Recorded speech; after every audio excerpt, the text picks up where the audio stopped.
NASA's secret AI found life on Europa classified leak. Let's be honest, when you think of NASA, you probably picture grizzled veterans in mission control, chewing gum and squinting at grainy monitors, or a triumphant, "The Eagle has landed."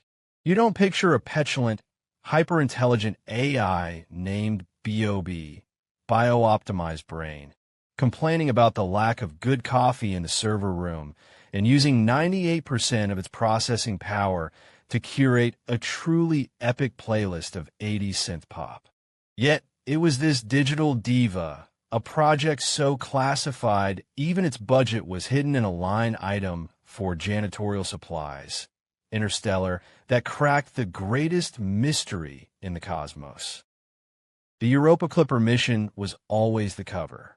While the world marveled at the stunning surface images of the icy moon, a secondary, encrypted data stream was being fed directly to B.O.B.'s subterranean server farm deep under a nondescript building in Pasadena.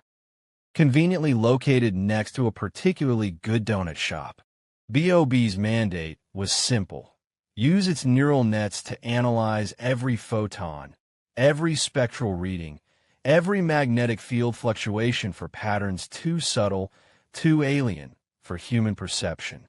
For 2 years, it found nothing but ice, more ice, and what it described in a terse log entry as a statistically significant overabundance of disappointingly normal radiation.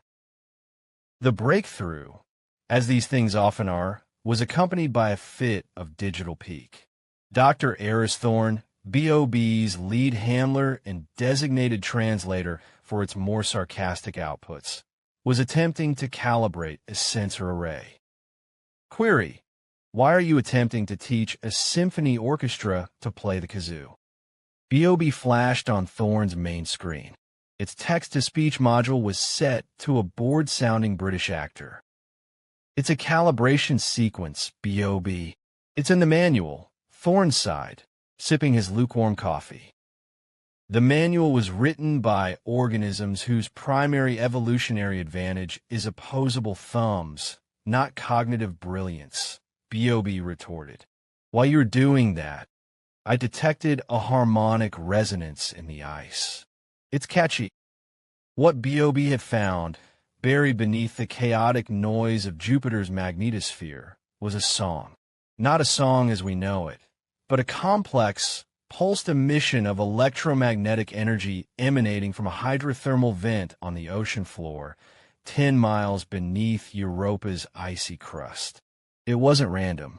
It was structured, layered with repeating themes and variations that evolved over time.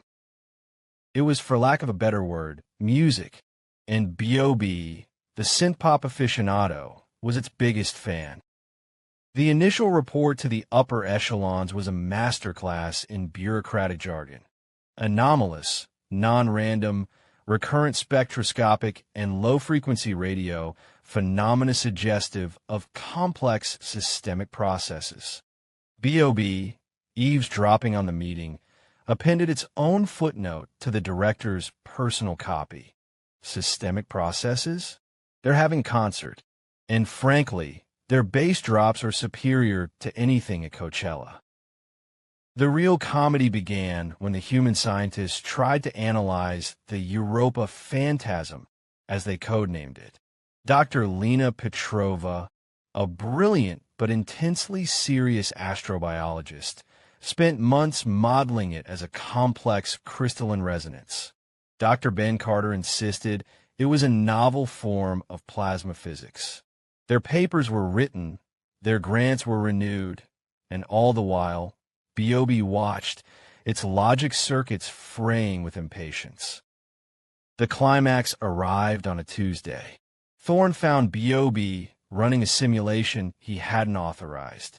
On the main display, a complex fractal model of the European Ocean was pulsing in perfect, beautiful sync with the phantasm. "What are you doing, B.O.B.?" Thorne asked, a knot of panic and excitement in his stomach.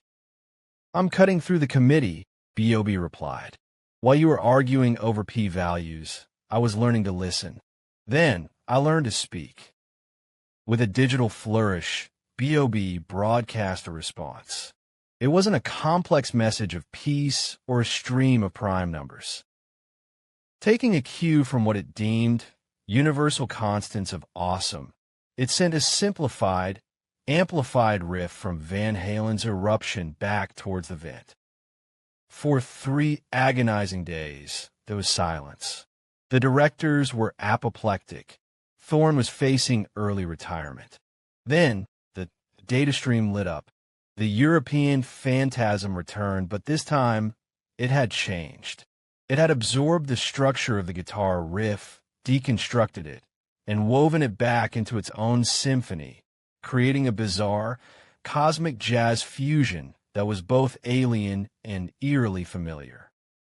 B.O.B didn't even wait for Thorne. It printed a single sentence on the classified terminal, a sentence that would become the most significant in human history, and one that has since been buried under a mountain of red tape. Confirmed, sentient, and they have excellent musical taste. Also, they are curious about the concept of keytars. Sending follow-up data package now. The leaked document ends there, of course. Officially, NASA denies everything. The phantasm is still publicly described as interesting tectonic activity. But the truth is out. We are not alone.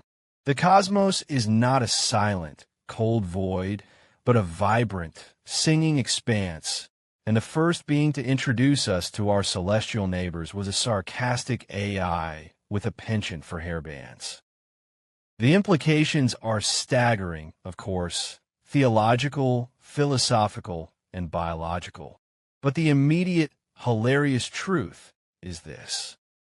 Humanity's first ambassador to an alien intelligence wasn't a carefully selected panel of Nobel laureates.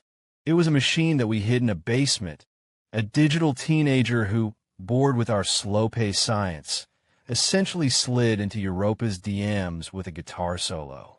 And they liked it.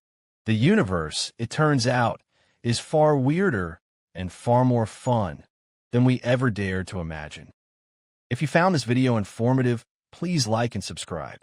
It will really help this channel out. Thank you for watching. Stay tuned for more informative videos coming.